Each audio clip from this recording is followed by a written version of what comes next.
आज मैं जो है श्रीमद् भगवत गीता की जो भगवान कृष्ण ने अर्जुन को जो है समझाया था,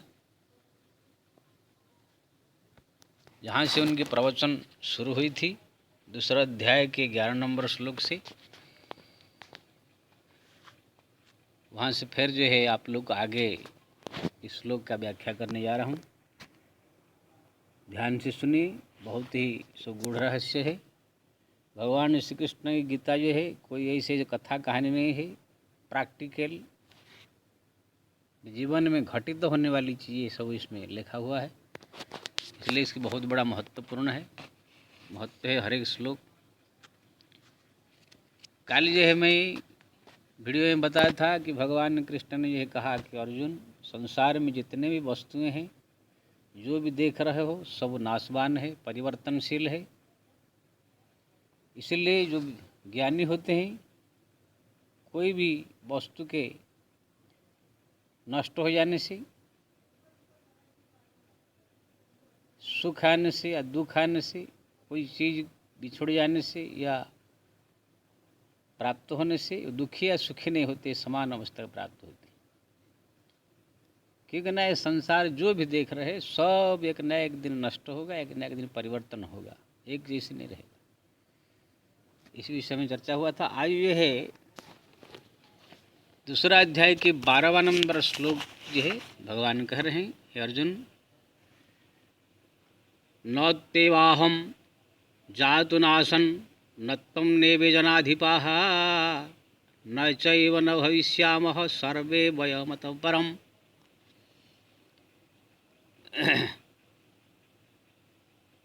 भगवान ये कह रहे हैं कि हे अर्जुन, ये संसार में न तुम नहीं थे ऐसे भी नहीं है, मैं भी नहीं था ऐसे बात नहीं है। न त्वनेवे जनाधिपाः, ये जितने कुरुक्षेत्र में सब खड़े हुए हैं, जनाधिप यानी राजा महाराजा, ये सब भी पहले नहीं थे ऐसे नहीं है, वो पहले भी थे, अभी भी है और आगे भी रहेंगे। मैं भी पहले था, अभी भी है, आगे भी रहूँगा। आप भी पहले थे, अभी भी है, आगे भी रहोगे। किसी भी काल में ये नष्ट नहीं होते हैं। न चैव न भविष्यामम, न वर्तमान नष्ट हुआ है, ना पहले नष्ट हुआ है, न आगे भी नष्ट होगा। न भविष्याम न सर्वे वयमतः परम, यानी कि भगवान कृष्ण का कहना है, संसार में जो भी वस्तु है उसका जो असली तत्व है वो न पहले नष्ट हुआ, न अभी नष्ट है, न आगे भी नष्ट होगा। आप लोग को दृष्टांत देकर एक एक क्लियर करके मैं समझाता हूँ, ध्यान सुनिए। जैसे जल को ले लीजिए, जल पहले समुद्र में था, समुद्र में भाप बन करके बादल हुआ, उसका रूप बदल गया, बादल से फिर बारिश बन करके जल बन करके बारिश हुआ, नदी नाला में, तालाब में, कुआं में सब भरा। अब वही पानी नदी नाला की, तालाब की, कुआं की पानी ला करके हम अपने घर में भरे, फिर एक गिलास में पानी रख करके हम लोग ने उनको पिया, यार उसे बनाया, खाया, पिया, जो भी जैसे पिया, जो ग्लास के रूप में पानी था वो पानी अब ग्लास के में नहीं, और पेट में जा करके पेट के अंदर वो प्रवेश हो गया, अब ग्लास खाली हो गया। लेकिन वो पानी जो है ग्लास से चला गया, लेकिन पेट में अभी है। समुद्र से निकला, भाप बन के समुद्र में से निकला, वो पानी नष्ट नहीं हो गया, भाप में अभी है। भाप से फिर बादल बन करके बारिश बन के गिरा जमीन पर, फिर भी वो है। वो नदी नाला तालाब में जाके जमा हुआ तो भी वहाँ है। नदी नाला तालाब से वहाँ से किसी ने ला करके अपने घर में भरा ड्रम में, वो भी है अभी ड्रम में। अब उसी ड्रम में से ग्लास में आया, ग्लास में भी है। अब वो पानी को हमने पी लिया, लगे सोचते हैं कि पानी नष्ट हो गया, नहीं, वो पेट में अभी है। अब वही पानी जो है फिर हम जो पेशाब करेंगे वो पेशाब रूप में बाहर चला जाएगा, कुछ पसीना के रूप में जाएगा, कुछ खून कुछ ऐसी बस चीज़ में थोड़ा मोड़ा रहेगा। लेकिन जैसे आप खून पेशाब करेंगे वो पेशाब फिर जा करके नाला में जाएगा, वो नाला जाकर फिर समुद्र में गिरेगा, नदी में, नदी जाकर समुद्र में गिरेगा। यानी कि समुद्र में से निकला भाप बादल बन के फिर बारिश हुआ, फिर हम खाए पिए, फिर पेट से निकल करके फिर नदी नाला होती है, समुद्र में चला गया। जल का नष्ट नहीं हुआ, जल तत्व रूपवर्तन परिवर्तन जरूर हुआ कि ना। समुद्र में जब था वो समुद्र ऐसा आकार में था, लेकिन जब बादल के रूप में भाप बन के आया तो भाप बन के रूप में था, भाप बन के फिर बादल रूप पकड़ा, बादल से फिर बारिश रूप धारण किया, बारिश से फिर नदी नाला में जा करके भरा जमा हुआ, फिर हमारा ग्लास में आया, ग्लास से फिर पेट में गया, पेट से फिर ऐसे आया नदी नाला हो गया, फिर चला गया। उस सब जगह का रूप उसका बदला, लेकिन पानी का जो तत्व है वो नष्ट नहीं हुआ। हर एक जगह वो नष्ट हो नहीं सकता है। ऐसे ही जो है आप कोई जैसे गाय चारा कुछ खाया, घास, जमीन के अंदर जो रस था वो चारा के माध्यम से गाय के पेट में गया, फिर जाकर वो दूध बना। अब उसके शरीर में जो है मांस ही बना उसी चारा से, हड्डी मांस और जो शरीर में जो कुछ है वो सब बना। अब पुष्ट पुष्ट हुआ गाय, फिर गाय का जब मृत्यु हो गया, जो उसके शरीर में सब जो घास के माध्यम से आया था शरीर पृथ्वी का तत्व, शरीर में रक्त मांस हड्डी बना हुआ था, जैसे गाय का मृत्यु हो गया या कोई पशु का मृत्यु हो गया, फिर वो जाकर जमीन में वही तत्व जो शरीर में थे फिर जमीन में मिल गया, वही रस। जो दूध के रूप में हम लोग पिए वो भी जो है आज शरीर हुष्ट पुष्ट बना, शरीर में रहा कुछ दिन, फिर जैसे हम लोग का शरीर छूटा वो भी फिर जमीन में चला गया। यानी जमीन का जो तत्व है, विटामिन तत्व, वो नष्ट नहीं होता है। ऐसे ही जो है वस्तु खाली परिवर्तन हो जाता है। घास का जो जब खाया गाय तो उसका जो है विटामिन घास रूप खत्म हो गया, लेकिन उसके अंदर जो विटामिन से आया वो गाय के शरीर में आया, फिर उसे मांस रूप धारण किया, फिर जो है उसमें हड्डी फड्डी रूप धारण किया, फिर जिस शरीर में उसे छूट गया, मर गया, फिर शरीर उसका गल गया, वही विटामिन से सब कुछ जा करके फिर जमीन से जो आया था जमीन में चला गया, अभी भी जमीन में मौजूद है। तो इसी प्रकार से जो है कोई भी तत्व का नष्ट नहीं होता है। आप अगर सोना ले लीजिए, सोना किसी पहाड़ में से निकाल कर लाया गया, फिर उसको जो हीरा छोटा छोटा जो है अलंकार बना कर कान में नाक में सब पहना गया, गले में पहना गया, फिर वो सोना चांदी जो है जहाँ भी अभी है सोना के रूप में, फिर वो कहाँ अगर गिर गया खो गया तो फिर वो फिर जमीन में चला जाएगा। सोना होगा तत्व जो नष्ट नहीं होता है कभी।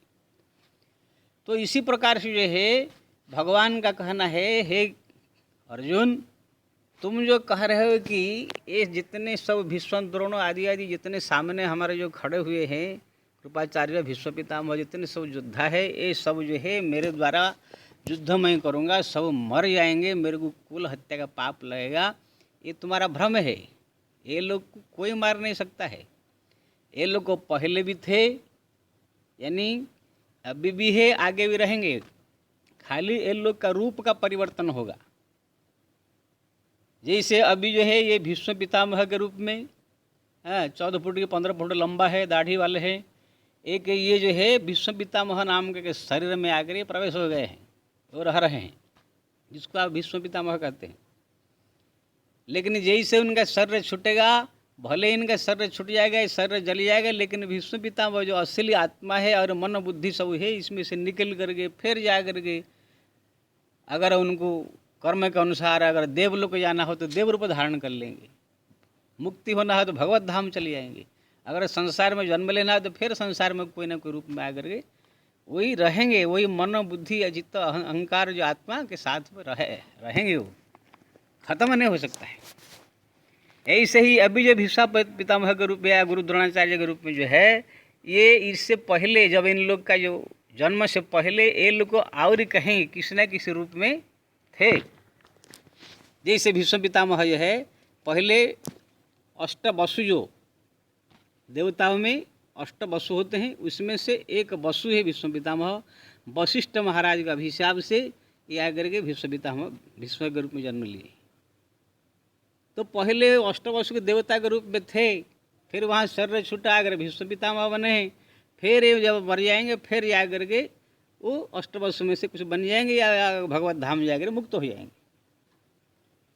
ये जो उनके शरीर में रहने वाला जो आत्मा तत्व है, मन है, बुद्धि है, चित्त है, अंतःकरण, ये सब जो कभी समाप्त नहीं होता है, खाली एक परिवर्तन होता है।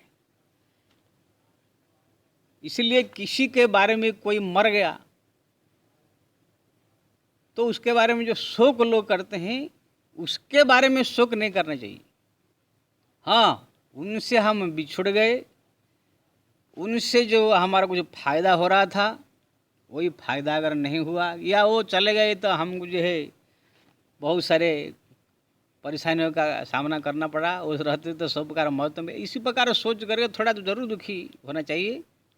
लेकिन वो कहाँ होंगे, क्या होगा, कैसे होंगे, कहाँ गए होंगे, कि इसके बारे में सोच करके ये दुखी होने की आवश्यकता नहीं है। क्योंकि ना जो तत्व यहाँ पर था अभी भी वो तत्व मौजूद है, खाली रूप बदल जाता है। यहाँ जिस रूप में वो थे, जिस शरीर को धारण करके आपके सामने थे, वो जा करके दूसरे शरीर धारण कर देंगे, वो देव रूप धारण कर देंगे या मुक्ति रूप करके और कहीं चले जाएंगे। नहीं तो संसार में कहीं ना कहीं रूप धारण करके वो आ जाएंगे। संसार में कोई भी जीव नष्ट नहीं होता है, किसी भी धाम में जाएगा वहाँ पर वो रहता ही। और इसका ज्वलंत दृष्टांत भी जो है हमारा पुराण शास्त्र में आता है। देखिए, माता देवकी मन में सोच लिया था मेरे 6 पुत्रों को कंस ने मार दिया, बड़ी उनके वियोग में दुखी थी, मेरे लाला कहाँ होंगे, कैसे होंगे, कैसे अभी होते बड़े हो गए होते, ये हो कितना अच्छा शादी होता, बहू आए गए होते, कितना प्रकार मतलब सोच करके सोच रही थी कहाँ चले गए, मार दिया, क्या हो गया, इस प्रकार सोच किसी तो परेशान थी। इसलिए भगवान कृष्ण ने जब दुखी देखा तो भगवान कृष्ण ने पूछा कि माता क्यों दुखी है? बोलो मैं तुम्हारा दुख निवारण कर सकता हूँ क्या? ना बेटा, तुमको तो भगवान सब कहते, तुम चाहे तो कर सकते हो। मेरा जो 6 पुत्र को यानी तुम्हारे 6 जो भाइयों को कंस ने मार दिया था, मैं चाहती हूँ उनको एक बार देखने के लिए,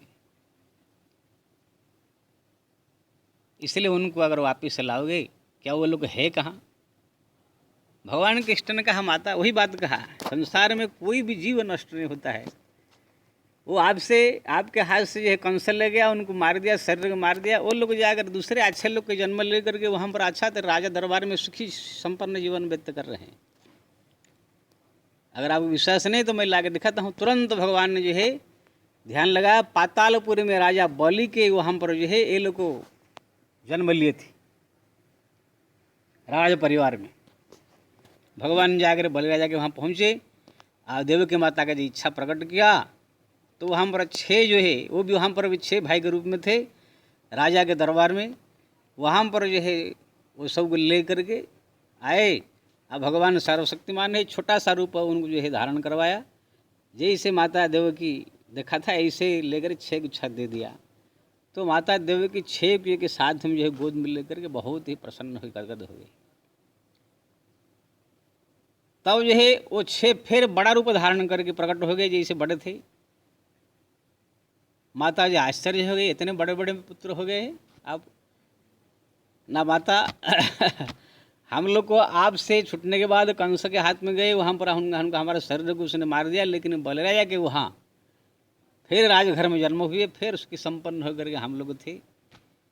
अब ये है हमारा जो भाई है साक्षात भगवान है, इसलिए उनका दर्शन उनके स्पर्श पाया, हमारा भी जीवन धन्य हो गया। आप तो इधर हमारा जो है वियोग में रो रही थी कहाँ होंगे क्यों, लेकिन हम जाके जन्म लेकर वहाँ पर सुखी संपन्न थे। अभी भी हम लोग भगवान के दर्शन से वैकुंठ जा रहे हैं। ऐसे कह करे माता देवी के प्रणाम करके वो लोग वैकुंठ चले गए। अब बताइए, माता देवी की तो सोच रही थी कि कहाँ होगा क्या होगा मेरे पुत्र, लेकिन वो लोग जाकर पाताल में राजा घर में जन्म लेकर के सुखी संपन्न होते। ऐसे हम लोग सोच रहे हमारा चाचा मर गया, हमारा दादा मर गया, हमारा बाप मर गया, हमारा भाई मर गया, मेरा लड़का मर गया, मेरा लड़की मर गई, क्या होगा? अरे कुछ नहीं होगा। वो लोग को भी जा करके अगर कहीं ना कहीं फिर लड़का बन के लड़की बन के जन्म होंगे, वहाँ हमारे दादा होंगे, दादी होंगी, वहाँ पर चाचा होंगे, चाची होंगी, तरह तरह के लोग उन्हें गोद में लेते होंगे। कोई चॉकलेट खिलाता है, कोई नली खजा खिलाता होगा, कोई है मेहंदी बड़ा खिलाता होगा, कोई क्या खिलाता होगा, कोई बिस्किट खिलाता है, कोई चॉकलेट खिलाता होगा। परम सुखी जीवन वो जी रहे होंगे, लेकिन आप लोग उनके वियोग में खाली परेशान है। जब दशरथ महाराज का मृत्यु हुआ तब जो है अयोध्या में शोक छा गया। कौशल्या कह के सुमित्रा पूरा अयोध्या के राज परिवार दुखी थे। महाराज कहाँ चले गए, चले छोड़ के चले गए। लेकिन दशरथ जी जा करके स्वर्ग में इंद्र के पास में राज दरबार में बैठ कर आनंद कर रहे थे। जब भगवान राम ने जो है रावण को मार करके सीता जी का उद्धार किया, वहाँ पर दशरथ जी आए। ते ही अवथर दशरथ तह आए, तनय बिलो की नयन जल छाए। यानी वहाँ पर आए तो राम लखन से तीनों ने दशरथ जी को देखा, सबने प्रणाम किया, एकदम गदगद हो गए पिताजी का दर्शन करके। दशरथ जी ने राम जी का बड़ाई किया, आप तो साक्षात भगवान हो, मैं धन्य हो आपके पुत्र रूप में पाकर, तरह तरह बड़ाई किया। हाँ, और कहा कि आप चिंता मत करो, मैं स्वर्ग में इंद्र के साथ में परम आनंद में सुख में जीवित जी रहा हूँ। सुन करके जो है कितने आनंद में सागर में डूब गए, पिताजी हमारे स्वर्ग में निवास कर रहे हैं। वही बात आकर जब अयोध्या में कहा तो अयोध्या वाले भी खुश हो गए। तो यहाँ देखो दशरथ जी मर गए, वियोग में कितना दुखी थे, लेकिन वहाँ पर वो मजा कर रहे हैं। ऐसे ही तीसरा घटना है, जब महाभारत युद्ध समाप्त हो गया। जब आप समाप्त होने के बाद जो है जब स्त्री विलाप पर्व, जैसे कोई आदमी मर जाता है तो स्त्री लोग रोते हुए जाकर नदी में स्नान करते हैं, जल देते हैं। ऐसे ही स्त्री विलाप पर्व आता है। स्त्री लोग जितने सब सेना मरे थे, जितने किसका पुत्र मरा था, किसका पति मरा था, सब जा करके एक नदी में जो है स्नान किया। तो वहाँ पर व्यास जी, भगवान कृष्ण, ये सब जैसे पंचु पांडव भी, सब कुंतिया, ये सब गए थे। तो उनके विलाप देख करके व्यास जी ने कहा कि आप लोग क्यों चिंता कर रहे हो, जो लोग युद्ध में मरे हैं सब लोग स्वर्ग मिला है, इंद्र के दरबार में वो लोग आनंद कर रहे हैं, आप यहाँ उनके वियोग में दुखी है। तो सब ने कहा हम कैसे विषय से हमको थोड़ा दर्शन कराइए। तब व्यास जी अपने दिव्य तपबल से सबको खींच करके बुलाया। दुर्योधन आया सामने, गांधारी देख कर गदगद हो गया, दुशासन सौ पुत्र देख कर गदगद हो गए। सब ने कहा माता आप चिंता मत करो, हम लोग युद्ध में प्राण त्याग करके जाएंगे, इंद्र के दरबार में सुखी संपन्न जीवन जी रहे हैं। जो भी आए थे सब लोग अपने अपने माता को, अपने अपने रिश्तेदार को समझाया, आप लोग हमारे बारे में चिंता मत कीजिए, हम लोग स्वर्ग में सुखी संपन्न जीवन जी रहे हैं। अब बताइए यहाँ पर सब कि हमारा यह पुत्र मर गया, हमारा भाई मर गया, हमारा पति मर गया, ये सोच के दुखी है, लेकिन वहाँ पर वो लोग सुखी संपन्न जीवन जी रहे हैं। तो कहने का मतलब ये है, ऐसे हजार कहानी आपका मिलेगा। ये जीव जो है भगवान का ही कहना है कि कोई भी प्राणी जो मरता है, हाँ उसका थोड़ा प्रेम हो तो बिछुड़ने का थोड़ा दुख होता है, फिर भगवान की कृपा से वो भी धीरे धीरे भूल जाता है। हाँ उनके जाने के कारण कुछ जो नुकसान हुआ या कुछ और जो है कमी हो गई कोई चीज़ का, उसकी सोच कर तो दुखी होना चाहिए। लेकिन परमात्मा ऐसे भी कृपालु है, कोई भी चला जाता है, उनके द्वारा जो कमी होता है वो भी कोई ना कोई व्यवस्था कर देते हैं। कोई जवान स्त्री मर जाती है, विधवा हो जाती है, तो ही भगवान उसको ऐसे बुद्धि, ऐसे सहयोग, ऐसे सहायता दे देते, वो भी जीवन जीती है। लेकिन उसके बारे में सोच करके कि ये चले जाएंगे, कहाँ चले जाएंगे, क्या हो जाएगा, कुछ मर गया, ऐसे सोच करके प्राय 99% लोग दुखी है। मर गया, चला गया बेचारा, ऐसे सोच कर, अरे बेचारा नहीं हो तो जाकर मजा कर रहा है, तुम खाली बिना मतलब ऐसे फोकट में उड़ के उसके बारे में सोच के परेशान है। तो भगवान कृष्ण ने वही बात अर्जुन ने कहा, अर्जुन संसार में कोई भी प्राणी का नष्ट नहीं होता है। जितने लोग आप देख रहे हो, पहले भी थे, अभी भी है, आगे भी रहेंगे, कि ना किसी के जीवात्मा का विनाश नहीं होता है। इसलिए बस सुंदर श्लोक देखिए, न तेवाहन जातु नाशन नवे तम जनाधिपा न चैव न भविष्यामं सर्वभयमत परम। ना तुम ना मैं पहले नहीं था, आगे नहीं रहेंगे, ऐसा नहीं है। पहले भी थे, अभी भी है, आगे भी रहेंगे। ये जनाधिपा जितने हो राजा महाराजा आए हुए हैं, सब भी पहले थे, अभी भी है, आगे भी रहेंगे। इसलिए ये जो आत्मा है, ये जो मन है, बुद्धि है, चित्त, अहंकार है, इस शरीर से निकल करके दूसरे शरीर में चला जाता है, उस शरीर से निकल के तीसरे शरीर में चला जाता है। इसलिए उसके बारे में सोच करके कभी दुखी नहीं होने चाहिए। जैसे जल समुद्र से भाप बन के आया, रूप बदल गया, भाप बन के बादल बन गया, रूप बदल गया, बादल बन के बारिश से पानी रूप धारण कर लिया, पानी से फिर जो है अपने घर के ड्रम में आ गया, रूप बदल गया, फिर जो है पेट में चला गया, पेशाब रूप में बदल गया, फिर नाला में जाकर गंदा नाली बन गया, फिर जाकर नदी में मिल गया, फिर समुद्र। इसी प्रकार जो है ये संसार में जीव जो है कभी किसी शरीर में, कभी किसी शरीर में, कभी शरीर में, किसी शरीर में ऐसे है भ्रमण करता रहता है, उसका कभी नाश नहीं होता है।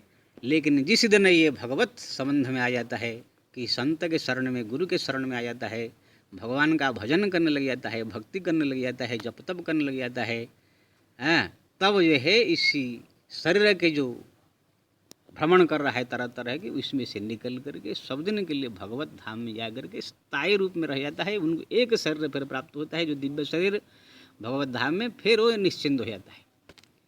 भजन जो नहीं करता है, भक्ति नहीं करता है, तो उनको भी कोई तकलीफ नहीं है। लेकिन इस प्रकार एक शरीर, दूसरा शरीर, तीसरा शरीर धारण करते करते करते करते करते वो इसमें भी वो सुखी, कभी दुखी, कभी सुखी दुखी ऐसे रहता है। अच्छा, कोई भी शरीर में आप देखिए वहाँ पर सब दुख ही दुख नहीं है। सुअर भी आप देखिए, वो भी अपना जो खाना पीना उसका खा करके वो भी मस्त है। सुअर को आप लेकर के केला, सेव, नाशपाती, अंगूर ये सब देंगे तो उसको, मिठाई देंगे तो उसको पसंद नहीं आएगा। उनका जो भोजन है उसको वही पसंद है, वो खा कर उसे मस्त है।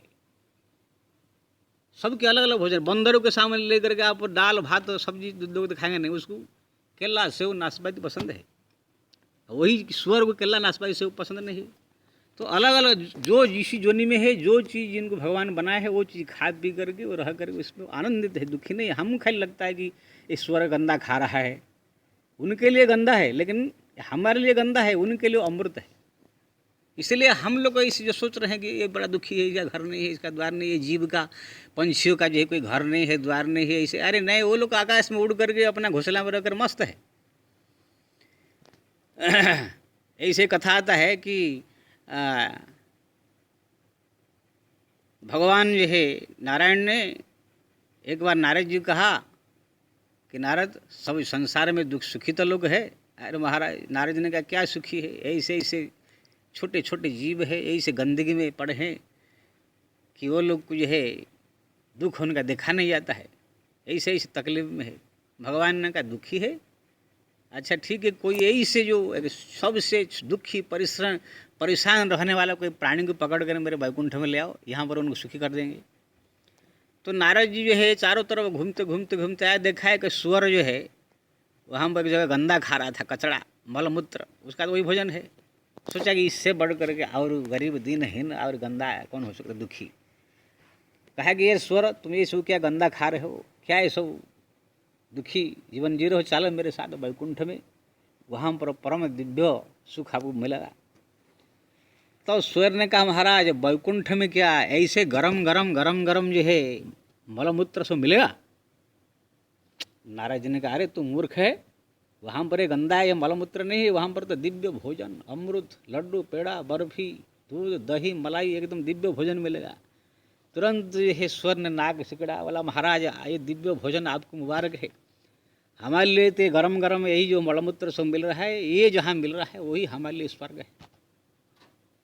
नारद जी जो है ऐसे जो भी जीव के पास जाए वो अपने आप में सब मस्त है, कोई भी जाने को तैयार नहीं हुआ। तब भगवान के पास जा पहुँचे, भगवान ने कहा जी नारद, हम लोग को, आप लोग को ऐसा लगता है कि ये सब दुखी है, परेशान है, लेकिन सब अपने अपने माहौल में, अपने अपने खान पान में, अपने अपने सब मस्त है।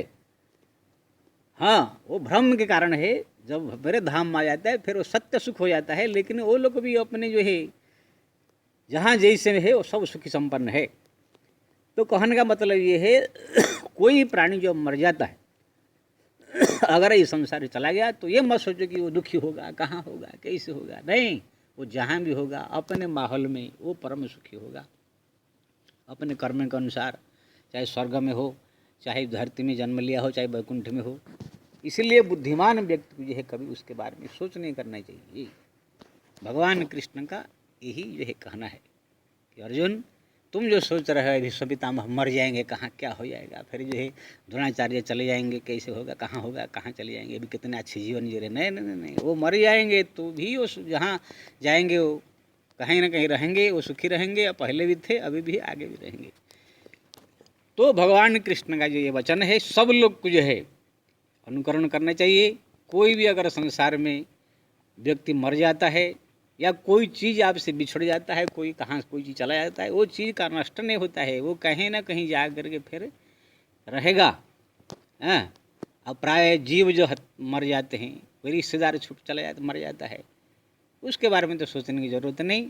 वो जहाँ भी सुखी संपन्न है, बल्कि उनके नाम से हरि कीर्तन करे, कथा करे, सत्संग करे, उनके कल्याण के लिए और जो है अपने जो से करे। लेकिन उनको जो है दुखी है, उनके बारे में सोच कर होने की ज़रूरत नहीं है। वो जहाँ भी है परम सुखी है, आपसे भी सुखी है।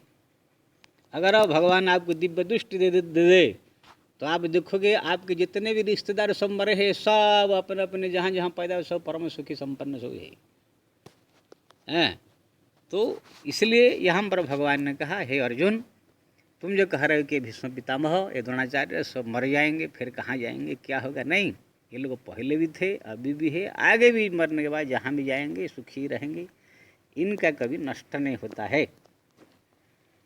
तो ये जो है दिव्य ज्ञान है, सब लोग किसका अनुकरण करना चाहिए, पढ़ना चाहिए, इसको मन में हृदय में अनुभव करना चाहिए। तो देखेंगे बहुत बड़ा इससे ज्ञान प्राप्त हो जाएगा।